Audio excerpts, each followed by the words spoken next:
প্রতিটা মেয়ে কিন্তু জন্ম থেকেই অবহেলিত, জানেন?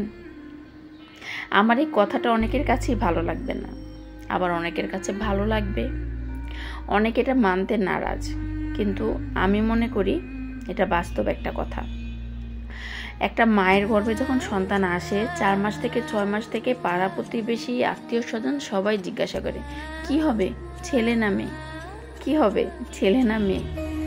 আসলে যখন জানতে পারে যে মেয়ে হবে, তো অনেকেই রিয়াকশন, মেয়ে হবে, এমনভাবে রিয়াকশন করে যেন মেয়ে হয় নাই, তাদের কপাল পড়ছে। কিন্তু আমাদের ইসলাম কি বলছে? ইসলাম বলছে যার কন্যা সন্তান হবে, প্রথম হবে, সেই পিতামাতা অনেক ভাগ্যবান। আমরা মুখে মুখে এই কথাটা যতই বলি না কেন, ভিতরে ভিতরে কিন্তু আমরা ছেলে ছেলে ছেলে ছেলেই চাই। কারণ ছেলে হচ্ছে আপনাকে কামাই করে খাওয়াবে, ছেলে আপনার বংশের প্রদীপ। মেয়ে কি? মেয়ে হচ্ছে বিয়ে দিবেন, পরের বাড়ি চলে যাবে, তার মানে এটা পরের জিনিস। আসলেই তো কথাটা ঠিক, পরের জিনিস না। বাবা মার কাছে থাকে 18 বছর, 20 বছর, 22 বছর কিংবা 24 বছর, অনেকে বেশি হলে আরও বেশি থাকে, কিন্তু বাকি সারা জীবন মৃত্যুর আগ পর্যন্ত কিন্তু তার স্বামীর বাড়িতেই থাকতে হয়।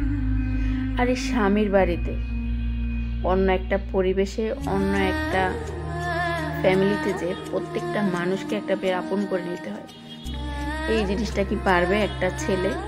পারবে না। কিন্তু আমাদের আল্লাহ এই ক্ষমতা প্রত্যেকটা নারীকে দিয়ে দিছে, এবং প্রত্যেকটা মেয়ে হচ্ছে পরের বাড়িতে যে সবাইকে আপন করে নিচ্ছে, আপন করার আপ্রাণ চেষ্টা করে যায়।